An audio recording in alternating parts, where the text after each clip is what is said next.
Hello again, everyone. It's Colleen with Artwork by Colleen, and today we're going to do an African purple daisy. I'm using the light purple and the dark purple, as well as some of that yellow gold that you see around sort of the center, the outer center, you would say, of the flower. And the way I did that was I had a piece of leftover yellow Skinner blend, and I just rolled it out real thin. And then I did a bullseye sort of cane thing real quick. I rolled that out, and I'm going to roll it out really thin. And that's what's going to be used as little yellow for the that outline of the center. And then for the center, I actually took a piece of black, and I'm wrapping it with purple. And then I'm going to roll it out really thin like the yellow. And I took a piece of purple, and I'm covering it with black, and I'm going to do the same thing, rolling it out really thin so that I can get the smaller pieces together.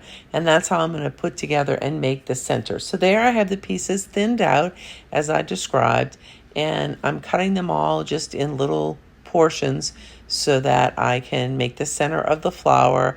I had gauged it at about 2 inches long because that's about the size I figured I was going to make my cane. It came out close to that, not quite, but anyway, that's neither here nor there. So once I feel like I have enough of these put together, then I'm going to go ahead and start building it.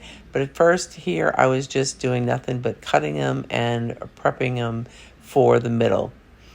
And now you can see I've begun putting it together. And it's just a matter of really kind of haphazardly putting the pieces together in no particular order, building it, and just I didn't want the yellow to be directly on top of each other. That's the only stipulation that I kind of set for myself. So now that I have the center piece kind of done, now I'm going to take these yellow pieces and I'm going to put them around the center to do the outside edge of it as it is in the picture, at least the way I interpret it as being in the picture.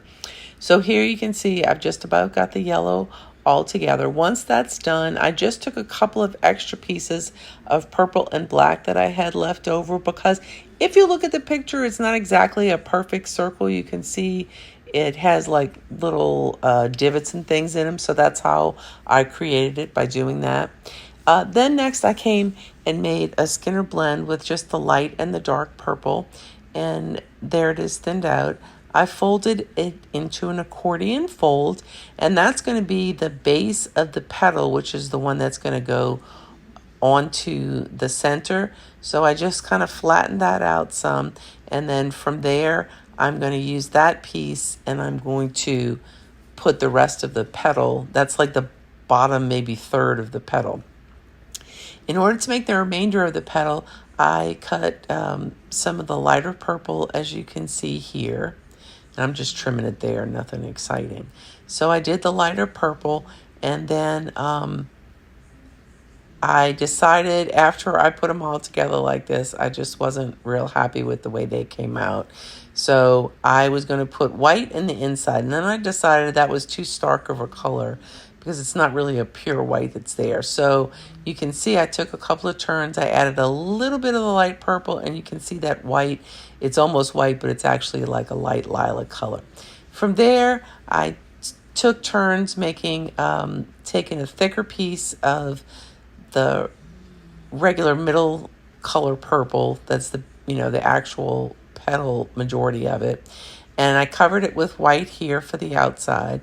Then I put a piece of the dark color because I'm trying to give it some depth as I'm building the petal. And so you can see it there. I put a piece of dark, and then I put another piece of the middle color. And here I'm just going together and building it. And I decided to put a piece of dark there. And then to give it a little extra bump of a highlight, before I put the other purple on, I decided to put the light color so that it just gives it, hopefully, theoretically, a little bit more depth. If that really works, I'm not entirely sure, but we're going to give it our best shot. And then the same way, I put the white, and then, or it's light lilac, but we'll just call it white for the sake of the video. And then put it back, the darker color, and then those. So what I'm doing there is I flatten it out, the base petal, a little bit, because I realized that I had a little bit more of the petal that I wanted to put together just basically going back and forth between the light and the dark and finishing up at the end with the light on the outside part of the cane. Here I just had a little extra piece, so I just put the light color and then the regular pink together before I finished it, because, you know, there's no petal that's exactly perfect. They always look a little bit differently. Here I just decided, and I'm not really sure if this was even necessary or if you can even see the idea of it, but I decided to add in a little bit of the dark colors to try to match the veins of the flowers. To be honest, I really don't think it had the effect that I was hoping it would have, as I really, in the end, don't think you could see it. So you probably could leave that step out if you wanted to.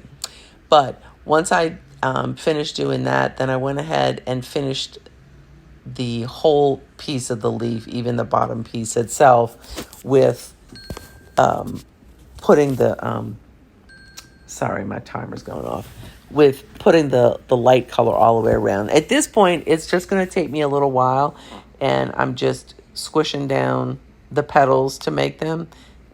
You can see here that I'm going to go ahead and measure them out and cut all the petals that I'm going to add to that center that you can see sitting on my glass. So a couple of things, I might have gone a little bit farther on the edge with the white or the lilac, made it go a little bit further up so that it would be white all the way to the edge, although I don't think it makes it look awful with it not being there. If I had to do it again, I would also probably use more purple, because I feel like the petals could have been a little bit thicker. I find they're a little bit thin. They're not terrible, but I don't know. I think a little bit thicker might have been better. Once I've added all the petals here, although I kind of like the way it looks, I'm not really overjoyed with it. So at this point, I'm just taking some of the dark purple and the medium purple and layering it back and forth. And then I'm going to make another little petal to go in between some of these petals.